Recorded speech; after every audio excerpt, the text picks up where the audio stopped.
Imagina un lugar donde la tierra, literalmente, hierve, donde los ríos humean y ves manadas de bisontes que se pierden en el horizonte. Parece de otro planeta, ¿verdad? Totalmente. Como prehistórico, Sí. pero es muy real. Hoy nos vamos a sumergir en el Parque Nacional de Yellowstone. Y es que es mucho más que un parque. Mucho más.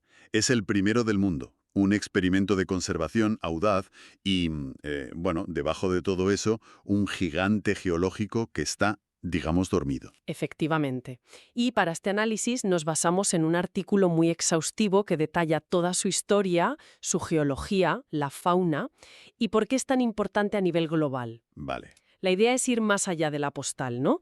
Descubrir qué hace a Yellowstone tan excepcional. Entendido. Exploraremos su corazón volcánico, la historia de cómo se creó, que es fascinante, y los desafíos ecológicos a los que se enfrenta, para entender por qué sigue siendo un lugar tan vital. De acuerdo, pues vamos a desgranarlo. Y me da la sensación de que para entender Yellowstone hay que empezar por lo que no se ve, por lo que hay debajo. Sin duda. El artículo deja clarísimo que todo el parque se asienta sobre un supervolcán. Ujú. Y esto no es la típica montaña en forma de cono, ¿eh? Para nada, es una escala completamente distinta. Hablamos de la caldera de Yellowstone, que, a ver, para que nos entiendan, es como una depresión gigante en el terreno. Como de gigante. Pues de unos 72 por 45 kilómetros. Se formó por el colapso de la Tierra después de unas erupciones, bueno, brutales. Y cuando dices brutales, El artículo documenta 3 de estas erupciones cataclísmicas. La última fue hace 640.000 años. vale, y para ponerlo en perspectiva, Pues mira, esa última erupción fue más de 1000 veces mayor que la del Monte Santa Elena en 1980. 1000 veces. 1000 veces. Es una cifra que cuesta procesar. Madre mía, es casi inconcebible. Cuesta, sí. Expulsó más de 1000 kilómetros cúbicos de ceniza y roca. Cubrió gran parte de lo que hoy es Norteamérica. Es una fuerza que, literalmente, modela continentes. Claro. Y todo ese calor que sigue ahí debajo es el motor de todo lo que vemos en la superficie. Precisamente. De ahí vienen todas esas maravillas geotérmicas. Los géiseres, las fumarolas. Exacto. Lo fascinante es que Yellowstone tiene más de la mitad de los géiseres y fuentes hidrotermales del mundo. Más de 10.000. Vaya. Los más famosos, claro. Old Faithful, que es conocido por su regularidad casi matemática. Erupciona cada 90 minutos, más o menos, ¿no? Eso es. Y luego está Steamboat, que es el geyser activo más alto del planeta. Mucho más impredecible, eso sí. Es que todo esto es un sistema dinámico. El artículo menciona que el suelo de la caldera se elevó varios centímetros en solo un par de años, entre 2004 y 2006. Ujú, así es. Visitar un lugar sabiendo que estás caminando sobre una caldera gigante que respira, te tiene que cambiar la perspectiva, no es un paisaje pasivo. Esa es la clave. Está vivo. Y por eso el Observatorio Vulcanológico de Yellowstone lo vigila todo constantemente. Esa tensión entre la belleza de la superficie y ese poder inmenso que hay debajo es lo que define el lugar. Y esta geología tan extrema nos lleva a la historia humana, claro. Porque durante siglos, para el mundo exterior, este sitio era, pues, un mito. Un cuento, básicamente. La fuente dice que hay presencia humana desde hace 11.000 años, pero las primeras descripciones que llegaron al resto del mundo sonaban a locura. Totalmente. Piensa en el trampero John Colter, en 1807. El primero, ¿no? El primero no nativo del que se tiene constancia.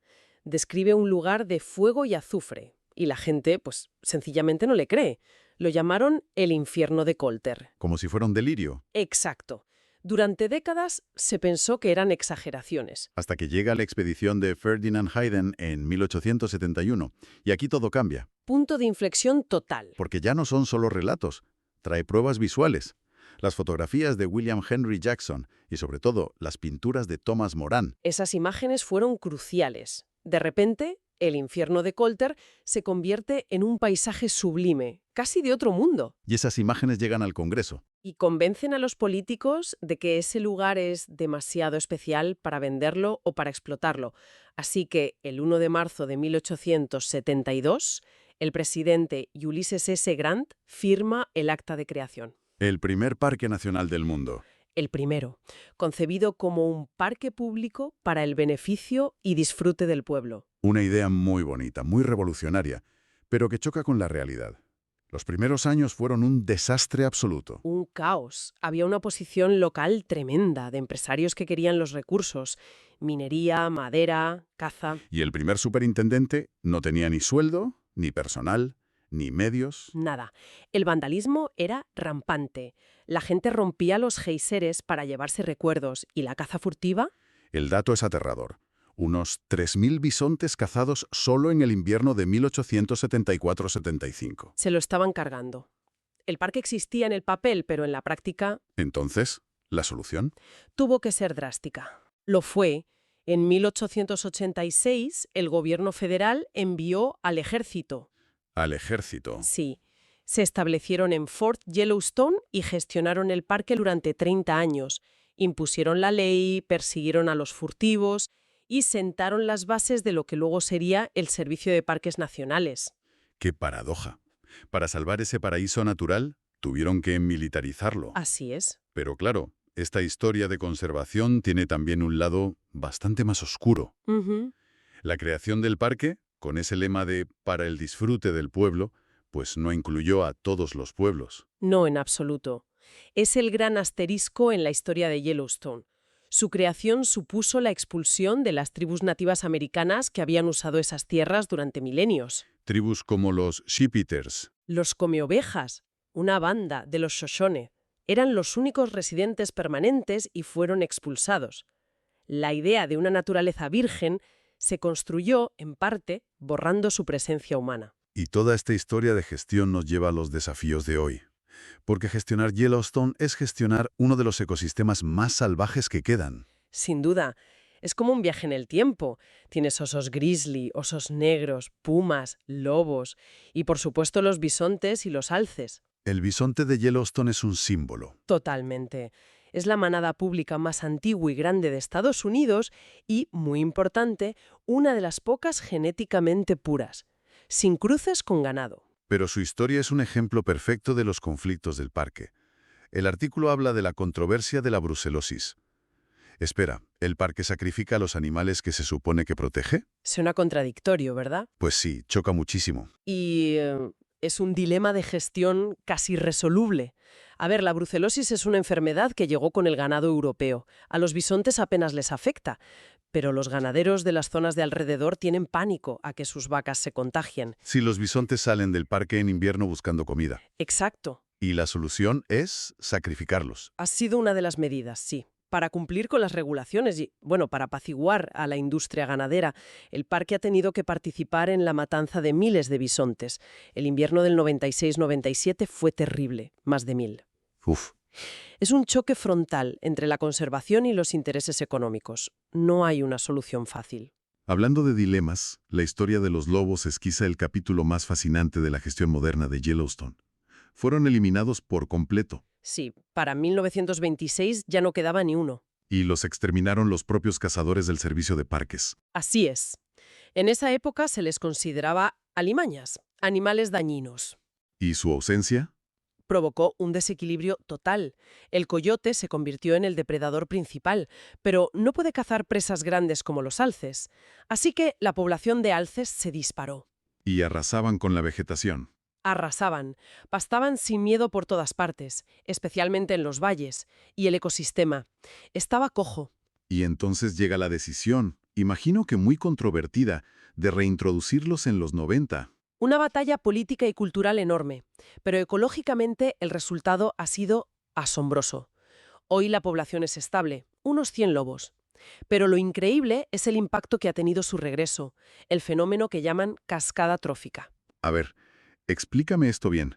Me dices que traer de vuelta a los lobos hizo que los árboles volvieran a crecer. Exactamente. La simple presencia de los lobos, lo que los ecólogos llaman el paisaje del miedo, cambió el comportamiento de los alces. Ya no se sentían seguros en campo abierto. Exacto.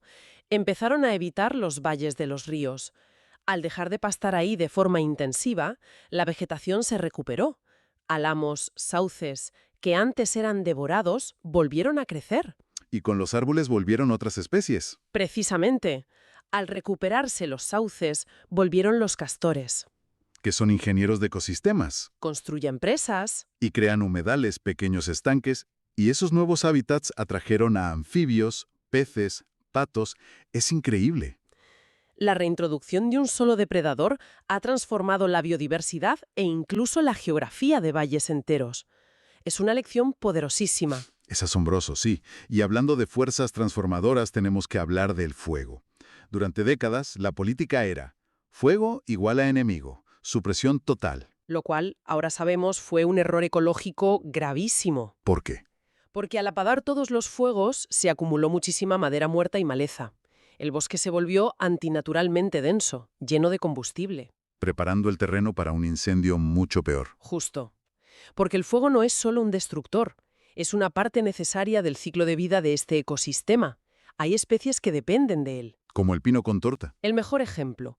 Cubre el 80% de los bosques. Sus piñas están selladas con resina. Y necesitan el calor de un incendio para abrirse y liberar las semillas. Eso es, sin fuego no hay regeneración.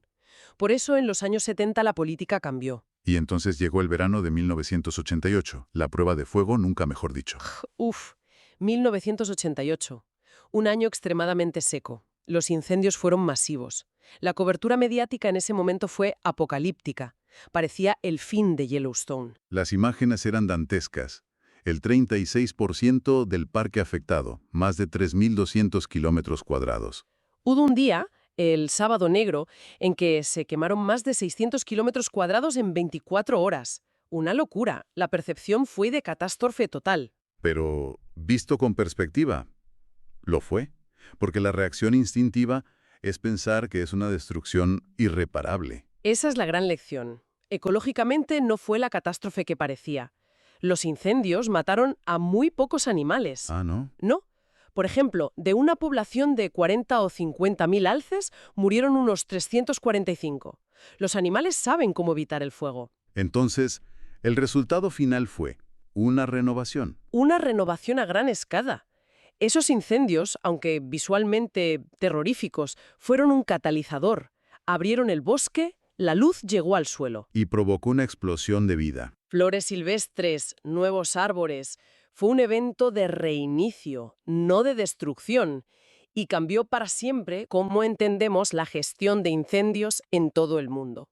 O sea que, resumiendo, Yellowstone no es una postal estática. Para nada. Es un laboratorio vivo, un supervolcán que respira, un escenario donde se prueba la conservación. Con éxitos como el del lobo. Y también donde nuestra relación con la naturaleza se redefine constantemente, ya sea con el fuego o con esas controversias tan complejas como la de los bisontes. Y para terminar, me gustaría dejar una última idea que aparece en la fuente. Una peculiaridad que te deja pensando en cómo intentamos imponer nuestro orden en un lugar así. A ver, Se trata de una anomalía jurídica. La llaman la zona de la muerte. suena a título de thriller.